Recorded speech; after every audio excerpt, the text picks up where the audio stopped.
বন্ধুরা আজকে আমি তোমাদেরকে বলবো কলকাতা, শিলিগুড়ি, ব্যারাকপুর, বহরমপুর এয়ারতে আর্মি রেলি কবে হবে তোমাদেরকে পুরো ইনফরমেশন দিচ্ছি এই ভিডিওটা মনোযোগ সহকারে দেখো। প্রথমত বলি যারা যারা যারা যারা ভাবছো যে রেলিটা তাড়াতাড়ি হলে খুব ভালো হতো, রেলিটা না হয়ে আমার প্রবলেম হয়েছে বা আর কিছু তাদের জন্য বলি, তাদের জন্য এটা খুব মানে সুখবর। কারণ যে আজকে রেলিটা পিছিয়ে গেছে সে বলে যাদের যাদের একটু মানে ফিজিক্যালি কমজোর ছিল, মানে ফিজিক্যাল পার্টস না ক্লিয়ার করতে সেরকম, তাদের জন্য একেবারে অনেক অনেক সুবিধাজনক। কারণ যারা যারা ফিজিক্যালি পার্টস না যাদের জন্য এটা সুবিধা হয়েছে, যখন তোমরা ফিজিক্যালি প্র্যাকটিস কন্টিনিউ করতে থাকতে পারবা। ঠিক আছে, প্র্যাকটিস কন্টিনিউ সকাল বিকাল দুপুর সবসময় রান করতে থাকো। কেন কি আর্মিতে ভাই, মানে আর্মিতে যেতে গেলে ভর্তি নিতে গেলে মানে তোমাকে রান লাগবে। আর্মির রান ওরকম নাই যে টাইম মেনটেন করতে হয় কিছু না। আর্মির লাইনে আছে যত ফাস্ট দৌড়াতে পারবা, যত ফাস্ট রেঞ্জ নিবা ততই ভালো, তার তোমাকে মান সম্মান ততই বেশি পাবা তুমি। এইটুকুটা বলে দিলাম। এর আগে যারা যারা গেছে ফিজিক্যালি রেলিতে, বিশেষ করে যারা নাম্বার 1 এ রান মারে কিনা, ওদের মান সম্মান আলাদা হয়। সবাই বলে যে বস গুড, বস ভালো, ভেরি গুড, সবাই এক্সেলেন্ট, এরকম করে মান সম্মান দেয়। আর কিন্তু ওখানে যদি কেউ রেলতে গিয়ে রানে ডিসকোয়ালিফাই যায়, ওদের লাথি মেরে গাল তো তোমরা জানোই ভাই, শান্তিদের গাল দিয়ে ধাক্কা দিয়ে গ্রাম হয়ে বের করে দেওয়া হবে।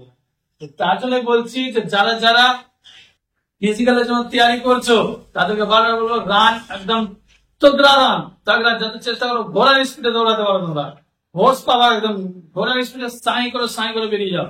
এতটা রানটা এরকম করে না তোমার সময়, মানে এতটাই সময় পেয়েছো। তো আমি বলি বেশি কথা না বলিয়ে তোমাদের দেখো, কলকাতায় আরো, ব্যারাকপুর, শিলিগুড়ি আরো, ঠিক আছে, বহরমপুর আরো, এগুলোতে রেলি কবে হবে। তো আমাদের রেলটাকে কিছু কারণের জন্য পোস্টপোন করা হয়েছে। কি কি কারণের জন্য পোস্টপোন করা হয়েছে? তো প্রথমত বলি তোমাদের রেলি পোস্টপোনের মেন উদ্দেশ্য, যেটা মেন কারণ হয়েছে, ঠিক আছে, যে ওনাদের ট্রেনিং সেন্টার এখন খালি হয়নি। ঠিক আছে, কিছু কিছু আগেকার বেচে ট্রেনিং চলছে অলরেডি বলে, আর চাইছে যে অল ইন্ডিয়া যতটা রেলি হয়েছে পুরো ক্যাম্পাসে সবটা যাতে একসাথে জয়েনিং হয়। কোথাও কোথাও রেলি কমপ্লিট হয়ে গেছে, কোথাও কোথাও হচ্ছে, আস্তে আস্তে করে সবাইকে একসাথে জয়েনিং করাবে। তার জন্যই এই রেলিটা একটু পিছিয়ে গেছে। বন্ধুরা, পিছিয়ে যাওয়ার পর তোমাদের কত প্লাস পয়েন্ট হয়েছে তোমরা আশা করি বুঝতে পেরে বাবা। ঠিক আছে, তো আমি বলি তোমাদেরকে রেলি কবে হবে।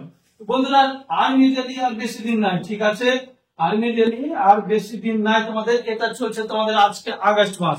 ঠিক আছে, তো তোমরা অবশ্যই আশা করি ভালো করে জানতে পারবে যে এসএসসি জিডির মানে লাইন গুলা ফিজিক্যাল টেস্ট পিছিয়ে দেওয়া গেছে, সেরকমই অগ্নিবীর বা ইন্ডিয়ান আর্মিরও রেলি ডেট পিছিয়ে দেওয়া গেছে। তো তোমাদের এখন অব্দি অফিসিয়াল কোন নোটিশ দেওয়া হয়নি যে কবে হবে। এর আগে নোটিশ দিয়েছিল যে এই ডেটে হবে, কিন্তু ওটা পোস্টপোন করা গেছে। কিন্তু নতুন ভাবে কোন নোটিশ এখনো তোমাদেরকে দেবে। তবে আমি বলি আমাদের অনুমান বা আমাদের টিম যেটা অ্যানালাইসিস করে পেয়েছে যে তোমাদের রেলি সেপ্টেম্বর মাসে হতে পারে। তোমাদের রেলি কোন মাসে অবশ্যই জেনে গেছো। তো তোমাদের রেলি কবে আসতে চলেছে, যারা যারা উইক আছো ওদেরকে বলবো বারবার করে, আর্মিতে বিশেষ করে রান রান রান রান ছাড়া কিছু নাই, রান প্র্যাকটিস করো। আর অবশ্যই আমাদের এসএসসি মহাকাল টেলিগ্রাম চ্যানেলটাকে জয়েন করে নিবা।